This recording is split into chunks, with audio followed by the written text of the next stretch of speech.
Now this is real polyfilter, and this is God's gift to fish tanks.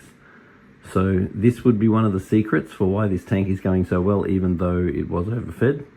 This will remove all accumulants from the water, will help to get rid of the yellow color, will help to reduce your nutrients, including nitrate. So it is an absolutely wonderful thing to have. When you put it in, it starts off being white, and then over a period of months, it will turn to black, just like that. So replacing that on a semi-regular basis, and always having some on hand just in case something goes wrong, replacing this in your filter will solve most problems. So if you want the best filter you can have, now this is a very good, very big filter, but you can put a turbo in this filter by adding marine pure instead of your noodles, and making sure you have plenty of this in, which was in already, and I think that was a saving grace. Filling your filter up, if you turn on the in and get it siphoning down, then once it's well and truly siphoning, then you can put the outlet on, and then you don't need to suck it because it'll prime itself as long as you start with in on. Then we open up the tap and it'll keep priming because we need that full of water before we turn it on. So what I'm doing now is a water change. So I'm using a gravel cleaner to pull all the crap out of the gravel. Now as you can see, that water's very dark. Normally with a standard water change, like a light yellow would be okay. But if it was that dark, I'd be wanting to do more regular water changes. So now I'm getting the ornaments out and giving them a good brush because they were just covered with massive amounts of food. And this one's just an emergency service just to get the fish back under control. I will say that I would highly recommend doing a spring clean on this aquarium. Now what a spring clean basically is take all the rocks out, and if you leave them sitting in the sun for a day, then the algae will get bleached off by the sun. So if we look at the amount of crap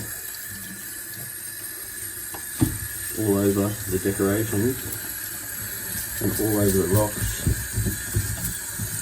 it's all pretty extreme. So once again, that rock would have started off being white. So that's very, very dirty. So in a perfect world, they'd take that out and just put it in the sun for a day, clean underneath the rocks, and then think about putting the rocks back in again. And I put some big fake plants in there as well, just for some color. We've got some nice tall fake plants that would really color this tank up. And then the driftwood will leach a little bit of tea color in the water. So if you do have driftwood, it's possible that would be making the water slightly yellow. But in saying that, this is very mature. It's just been in for a long time, so it also might not make it yellow. At the moment is removing some of the rocks, cleaning under the rocks, and then putting new rocks back.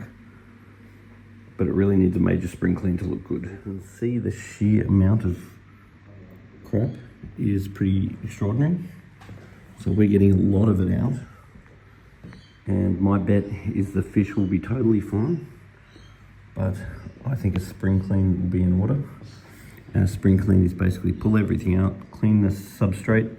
Even if you have to do a few, especially in winter, it's better to do several water changes than one big one.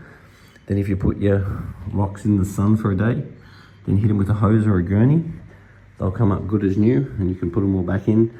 And I'd add a few big tall fake plants and you'll have this tank looking $1 million. The other thing too is I put in fresh poly filter.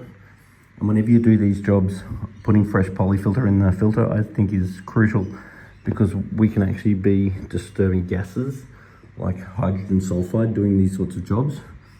So polyfilter is a huge safeguard against that. So the other thing I'd have if this was my tank is a max spec claw, because this is a very tall tank and it would make it very easy for just maneuvering things around. Now this thing is a flipper. They're absolutely fabulous. That goes on the inside with the blade and that goes on the outside. It's a brilliant thing for being able to just give it a clean like this.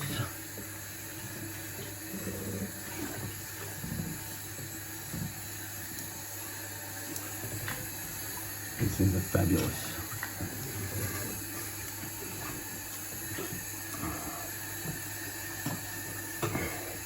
Makes fish tank cleaning much easier. It's basically part by part moved all of the rocks and I've sucked in behind all the rocks.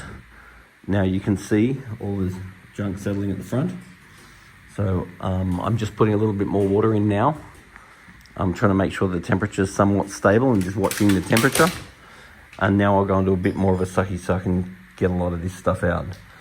So I think by the time we finish this, it'll be in better condition than when the owner went away. But overdue for a spring clean, very overdue. Be aware of with fish that a lot of people overlook is they actually don't live forever. So most of these cichlids in the wild, 4 to 7 years is a pretty standard life for a lot of these bigger fish. A lot of people don't understand that a lot of smaller fish like tetras and that in the wild, they're pretty much annual or biannual fish. And then you put them in an aquarium, they certainly can last longer than they do in the wild, but they really don't live forever. So when you start seeing them age, most of the time it's because they're aging. Good food and good water quality is the key. And it's my bet that this guy's probably over 10 years old. So I think you find he's actually had a very good run. Almost done now. Now, once the filter goes on and the filter will clean up a lot of this stuff, we'll see a little bit more waste settle on the bottom, and that's normal. So I think this tank will be totally out of trouble. But what I'd like to see happen in any time in the next year or less is a spring clean. So that's everything out, put it in the sun for a day or two, hose it off, put it all back in once you've cleaned underneath it.